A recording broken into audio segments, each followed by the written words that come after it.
அனைவருக்கும் வணக்கம்.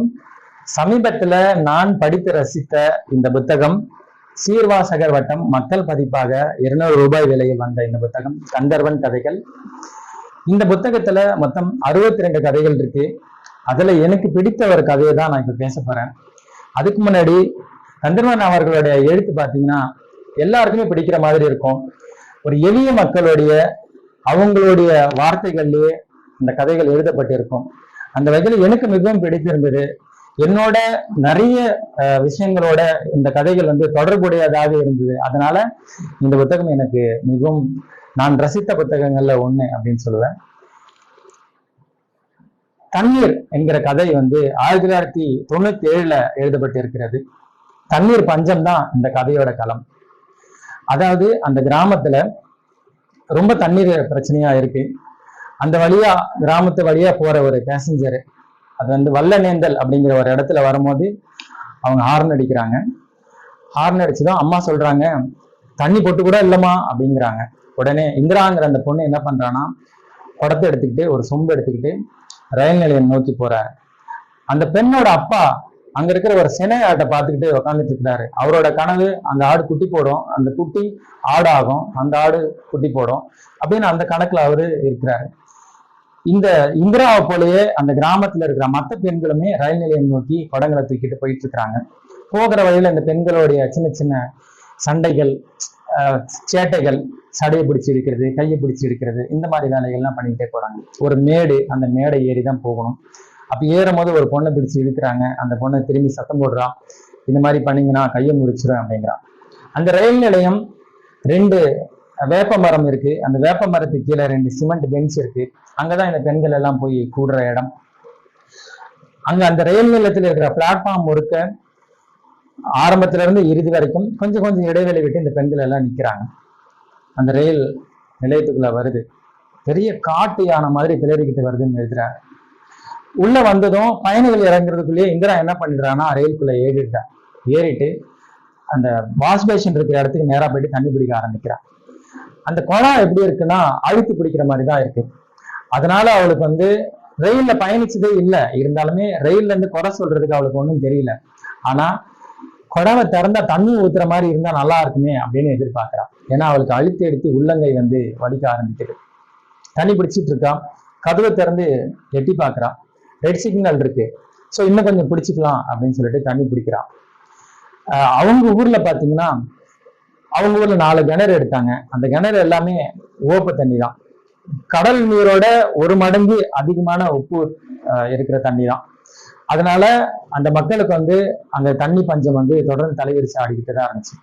அவங்க ஐயா காலத்துல உலகம்மாள் கோவில்ல இருக்கிற கிணத்து தண்ணி தான் அவங்க பயன்படுத்திட்டு இருந்தாங்க. அந்த தண்ணி தான் குடி தண்ணீரா இருந்துச்சு. அதன் பிறகு பிலாப்பட்டிக்கு போய் தான் தண்ணி எடுக்கிறது இவங்க வழக்கம். அது எங்க இருக்குன்னா 3 மைல் தூரத்துல இருக்கு. அந்த 3 மைல் தூரம் கடந்து போகணும்னாக்கா இடையில வில்லனூர், பொன்னனூர் தாண்டி போகணும். 2 கண்மாய் தாண்டி போகணும். 4 ஊரணி தாண்டி போகணும். போற வழியில 2 சுடுகாடு. போற வழி முழுக்க கருவேல மரங்கள், காட்டு கருவேல மரங்கள்.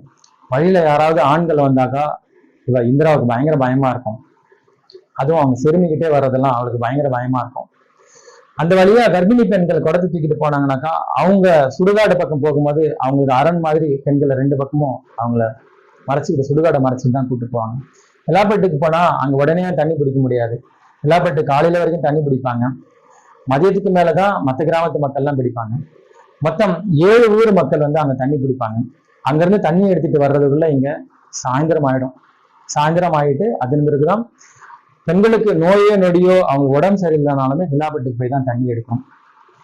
ரயில் ஓரம் இருக்கிற வீடு பெண்கள்லாம் என்ன சொன்னாங்கன்னா, உலகத்துக்கே தண்ணி இல்லைனாலுமே இந்த ரயில்ல மட்டும் எங்க இருந்து தண்ணி வருது, இருந்தாலுமே இந்த ரயில்ல இருக்கிற மக்கள் 15 ரூபாய்க்கு தண்ணி பாட்டில் வாங்கி குடிக்கிறாங்களே, அதுதான் அவங்களுக்கு புரியல அப்படின்னு சொல்றாங்க. ஸோ அந்த ரயில் 3 மணிக்கு வர்ற ரயிலுக்கு பெண்கள் எல்லாமே 12 மணிக்கு அங்கே போய் சேர்ந்துருவாங்க. அங்க இருந்து சத்தம் போட்டு கலாட்டா பண்ணி ஒரு நாள் அந்த ரயில் நிலையத்தில் இருக்கிறவங்கலாம் இந்த பெண்கள் எல்லாம் மிரட்டி கிராமத்துக்கு விட்டாங்க. அன்னைக்கு ஒரு பொட்டு தண்ணி கூட அவங்களுக்கு கிடைக்கல. அதன் பிறகு அங்க இருக்கிறவர்கிட்ட பேசி தண்ணி ரயில்ல பிடிக்கிறதுக்கு அனுமதிச்சாங்க. ரயில் வரும்போது மட்டும்தான் தண்ணி பிடிக்கணும் அப்படின்னு சொல்லி அனுமதிச்சாங்க. அப்ப இந்திரா அரை சொம்பு 1/4 சொம்புன்னு தண்ணி பிடிச்சிக்கிட்டு இருக்கான். கொஞ்ச நேரத்துல ரயில்ல எடுக்கிறதுக்கான ஊதலா சத்தம் கேட்குது. சத்தம் கேட்டாலுமே சில நேரம் அந்த சத்தம் வந்த பிறகு கொஞ்சம் லேட்டா தான் ட்ரெயின் எடுப்பாங்க. அப்படிங்கிறப்ப அவ திரும்ப பிடிச்சிக்கிட்டே இருக்கான். கொஞ்ச நேரத்துல வண்டி ஓட ஆரம்பிக்குது. கொஞ்சம் கொஞ்சமா வேகமா ஆரம்பிச்சது. இது என்ன செஞ்சா, குடத்தை எடுத்து பாதையில வச்சுட்டு குதிச்சிடலாம் அப்படின்னு போகும்போது ஒரு வடக்கத்தி அம்மா வந்து அந்த பொண்ணை கையை பிடிச்சி உள்ள இழுத்து போட்டுறான். அவங்க என்ன சொல்றாங்கன்னு இவளுக்கு புரியல. ஆனா இவ என்ன புரிஞ்சுக்கிறா அப்படின்னாக்கா, நம்மள வந்து தற்கொலை பண்ண வந்தியா அப்படின்னு கேட்கிறாங்க அப்படின்னு. சோ ஐயா என்ன பண்றாரு, காலார கடைக்கு போலான்னு நடந்து போயிட்டு இருக்கிறாரு. பின்னாடி இருந்து சின்ன பையன் அவனோட தம்பி ஓடி போயிட்டு, ரயில் போயிருச்சு, அக்கா இறங்கல அப்படிங்கிறான். அவர் என்ன சொல்றாரு, அவன் எங்காவது வாய அளந்துட்டு இருப்பா அப்படின்னு சொல்றாரு. இல்ல, அம்மா எல்லா இடமும் தேடிட்டாங்க, அக்கா இறங்கல அப்படின்னு சொல்றாரு. கொஞ்சம் பதட்டத்தோட வீட்டுக்கு வராரு. வீட்டுக்கு வந்து அம்மா அங்க கதறிட்டு இருக்காங்க. என் புள்ள ரயிலோட போயிட்டா அப்படிங்கிறாங்க. சோ அதை கேட்டு அக்கம் பக்கத்துல இருந்த அண்ணன், தம்பி, மாமன், மச்சான் எல்லாருமே சேர்ந்து பேருந்து நிலையம் போறாங்க. 2 பஸ் போனதுக்கு அப்புறம் 3வது பஸ்ல ஏறி ராமநாதபுரம் போறாங்க. ராமநாதபுரம் போய் அங்க ரயில் நிலையத்துல அங்க ஒரு எறும்பு கூட இல்லை. அங்க போயிட்டு ஒரு பொண்ணு குடத்தோட வந்தாளா அப்படின்னு கேட்கிறாங்க. யாருமே இல்லைங்கிறாங்க.